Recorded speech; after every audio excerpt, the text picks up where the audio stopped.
बच्चों, आज हम हिंदी व्याकरण के अंतर्गत एक नए घटक का अध्ययन करेंगे, मात्रिक छंद।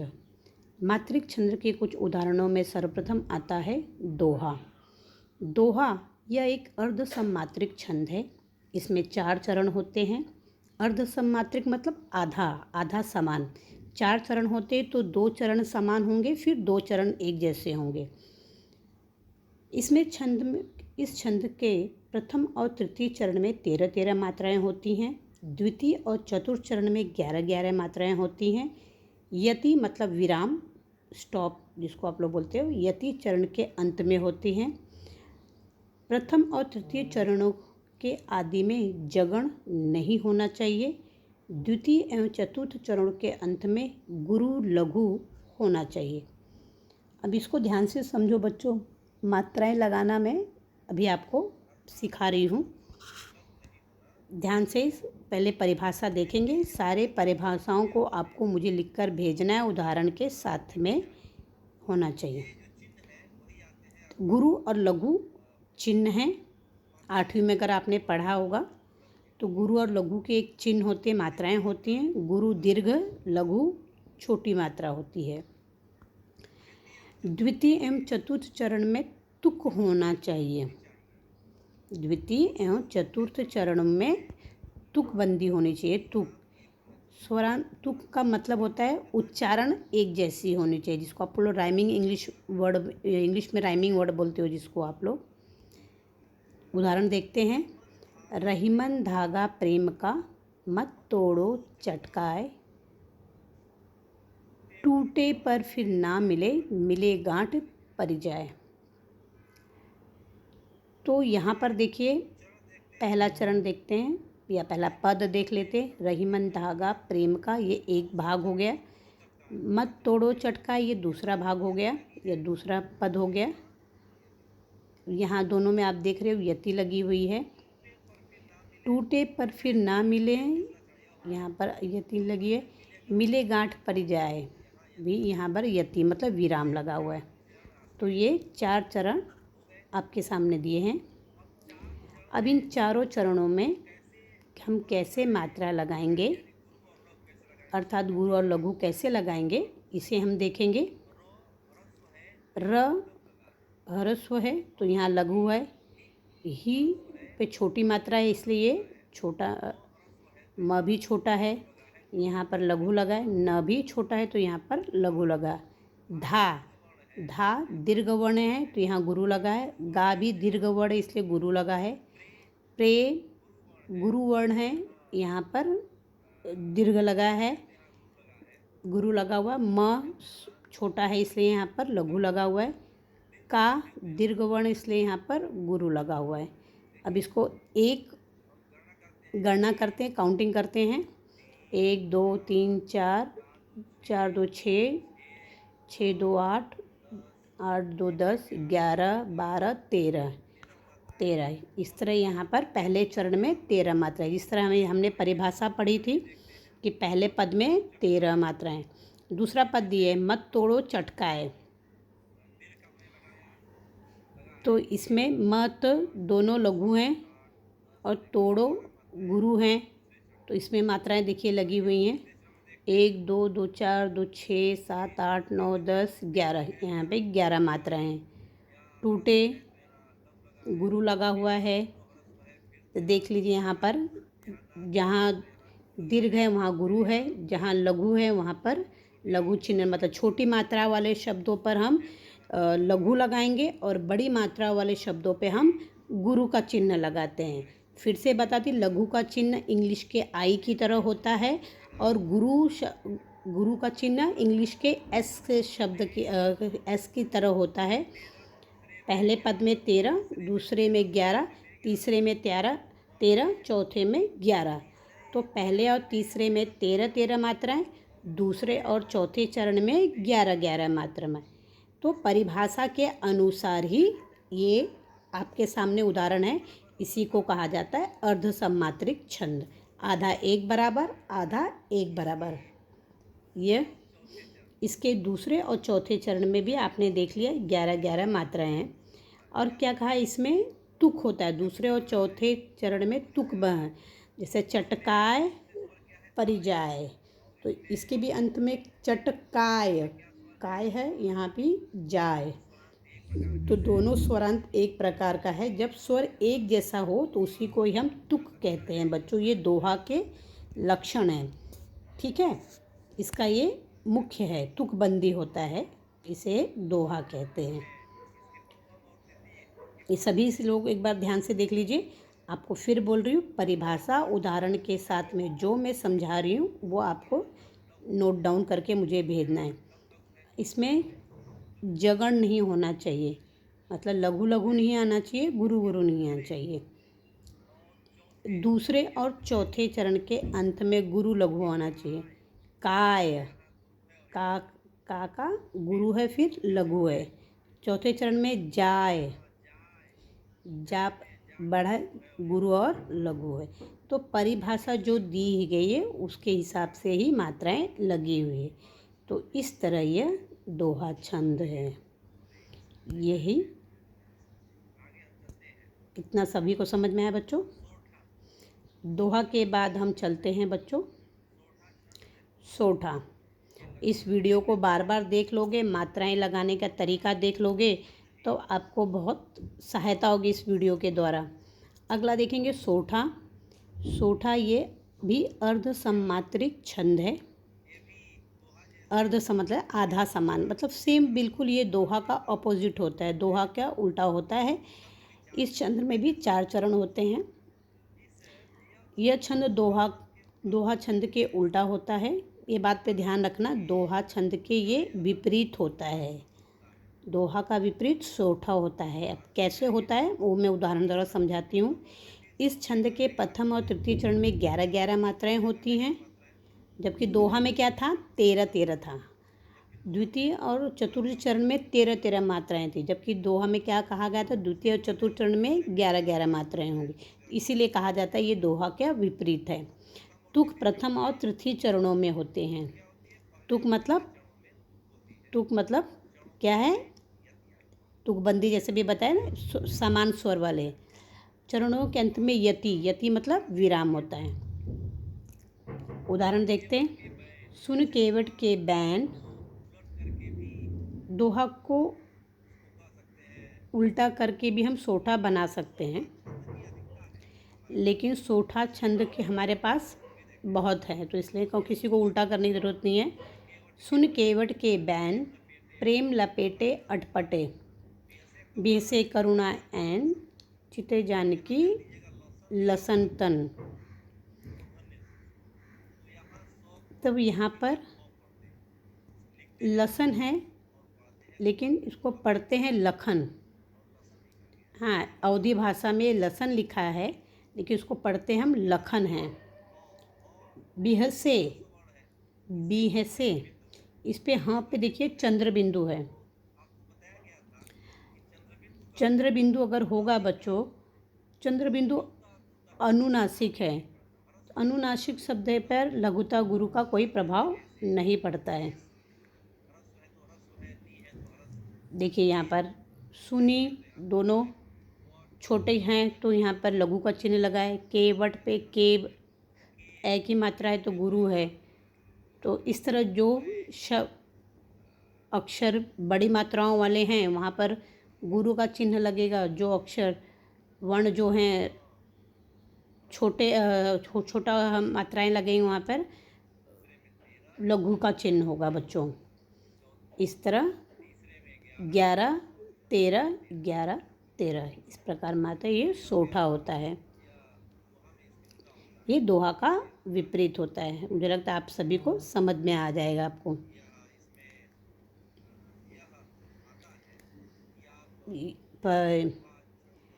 परीक्षा में कभी कभी उदाहरण दिया रहता है, आपको मात्राएं लगानी रहती हैं और उसको पहचानना रहता है कि ये दोहा है कि सोठा है।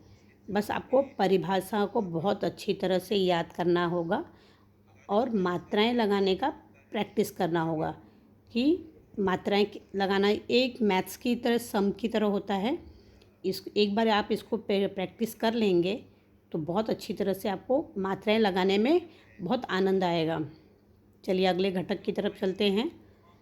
चौपाई, अगला क्या है, दोहा हो गया हमारा, सोठा हो गया हमारा। अब हम चौपाई की तरफ चलते हैं।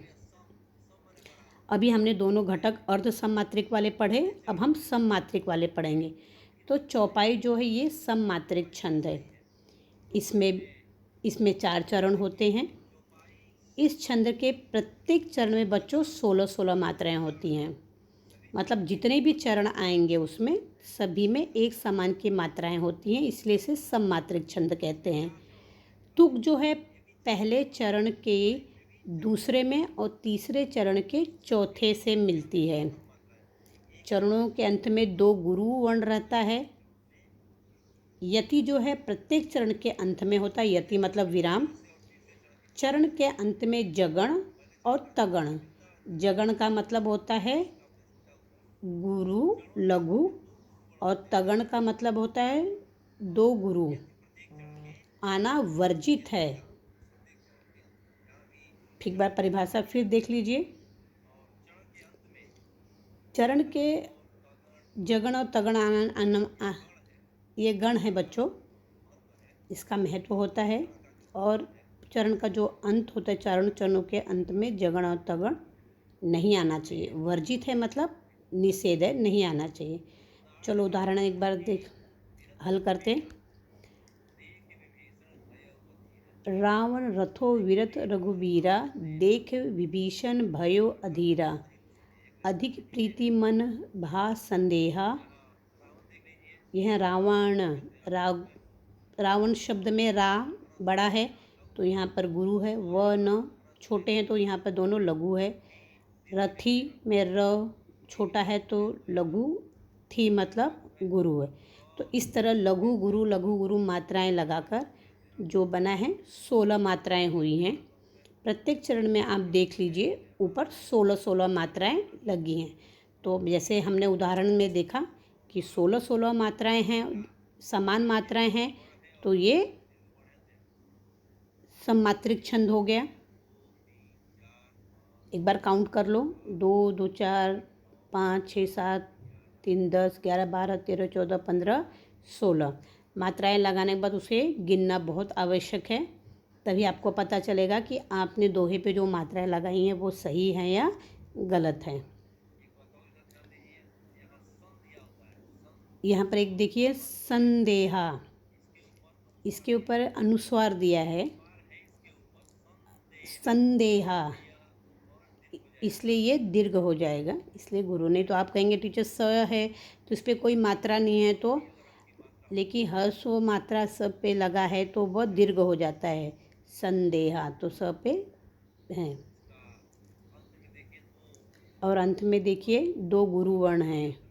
पहले चरण के अंत में 2 गुरु है, दूसरे में भी है, तीसरे में भी है, चौथे में भी है, 2 गुरु वर्ण है। अब तुक देख लीजिए, रघुबीरा अधीरा। तुकबंदी मतलब एक ही प्रकार के स्वर, जिसको इंग्लिश में आप राइमिंग वर्ड बोल रहे हो। बार बार रिपीट कर रही हूँ हर चीज़ को मैं। रघुबीरा अधीरा, बीरा रघुबीरा अधीरा। ध्यान से देख लीजिए। आगे घटक की ओर बढ़ने से पहले आप लोग पहले ध्यान से अपना देख लेंगे।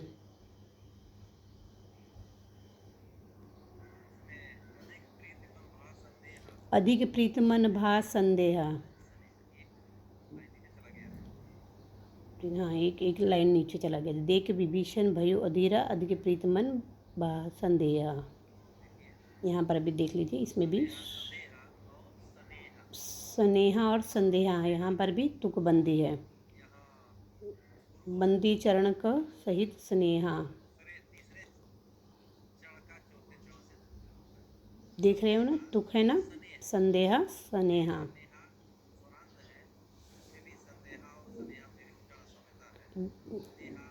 संदेहा स्नेहा, ठीक है, सभी को समझ में आ रहा है। देख लीजिए मात्राएं, हर पद में सही मात्राएं लगी हैं।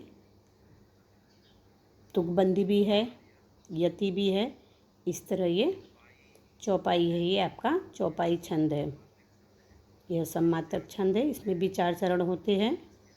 इसके अंत में 2 गुरु होते हैं। प्रत्येक चरण में 16-16 मात्राएं होती हैं। चौथा देखते हैं हम गीतिका। गीतिका भी एक सम्मात्रिक छंद है। इस छंद में 4 चरण होते हैं। इसके प्रत्येक चरण में 13-12 की मात्राओं की यति पर कुल 26 मात्राएं होती हैं। तुक पहले चरण के दूसरे से और तीसरे चरण के चौथे से मिलती है। चरणों के अंत में लघु गुरु वर्ण रहता है। फिर से एक बार परिभाषा देख लीजिए। गीतिका एक सम्मात्रिक छंद है। इस छंद में 4 चरण होते हैं, अर्थात इसमें एक चरण में 26 मात्राएं होती हैं। अर्थात एक में 26 है तो मतलब चारों चरण में 26 मात्राएं होती हैं। लेकिन इसका ये है कि यति चरणों के अंत में नहीं होती है। अर्थात प्रत्येक चरण में 14 और 12 मात्राओं की यति पर कुल 26 मात्राएं होती है। अर्थात यति 14 मात्राओं के और 12 मात्राओं के बाद में आती है। अर्थात गीतिका चरण में एक चरण में 2 यति आती हैं। एक चरण दूसरे चरण से मिलते हैं। चरणों के अंत में पहले लघु रहेगा, फिर गुरु रहेगा। ये बात ध्यान देना, पहले लघु रहेगा फिर गुरु रहता है। उदाहरण देखते हैं।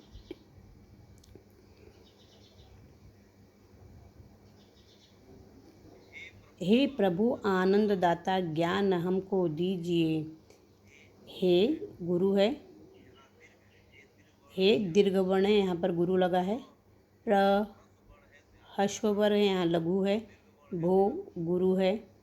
आ दीर्घ है। नन पे अनुस्वार है। अनुस्वार है तो यहाँ पर दीर्घ वर्ण हो जाएगा। द छोटा है तो यहाँ पर लघु है। दा ता दोनों दीर्घ वर्ण है तो दोनों गुरु लगा है। जोड़ के देखते हैं। यहाँ पर देखिए यति है, मतलब विराम है। 2 3 2 5 2 7 9 10 11 12 13 14 14 मात्रा पे एक यति है। यहाँ पर ज्ञान हमको दीजिए। ज्ञान गुरु वर्ण है। गुरु दीर्घ वर्ण है। ज्ञा देख लीजिए, जहाँ जहाँ पर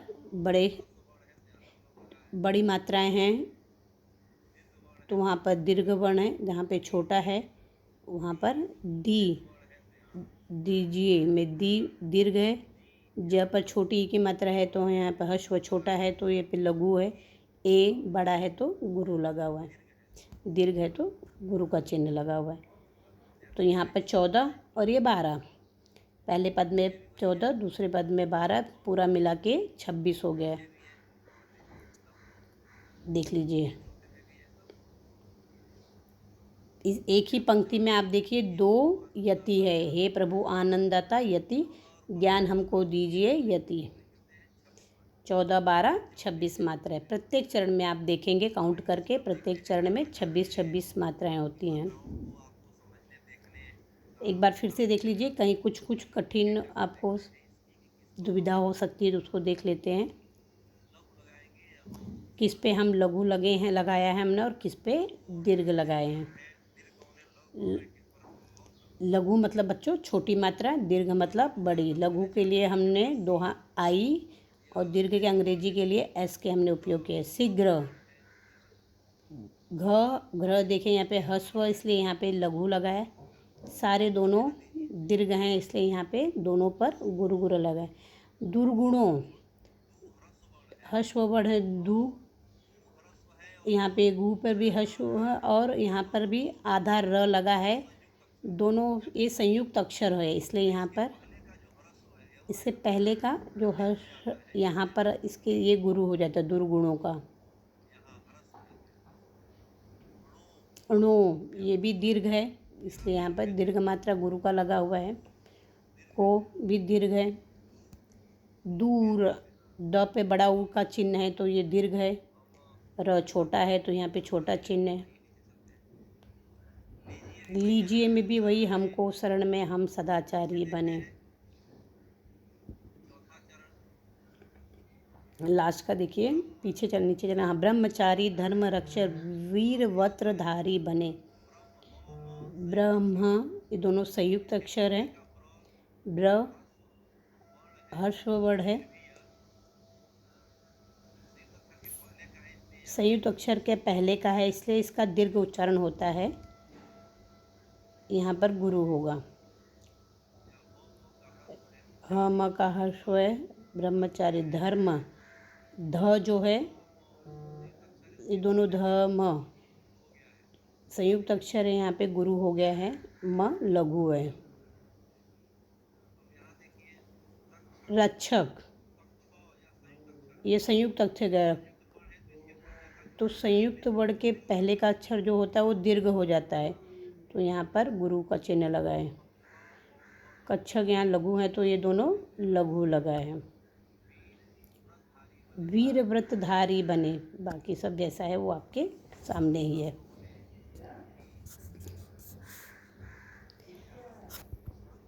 अभी आप लोगों ने जो मात्रिक छंद के चारों भेदों को देखा है बच्चों। सर्वप्रथम इसमें जो प्रश्न आएंगे, इसमें चरणों की मात्राएं पूछी जाएगी परीक्षा में। सामान्य रूप से बच्चों हमने सारे लक्षणों को बता दिया है। वीडियो को ध्यान से देखेंगे, 1-2 बार रिपीट करेंगे, इससे आपकी सारी दुविधा हो जाएगा। आपका दुविधा क्लियर हो जाएगी बार बार ऑडियो वीडियो को ध्यान से देखने के बाद। अब ये लेक्चर यहीं पर बच्चों समाप्त होता है। धन्यवाद।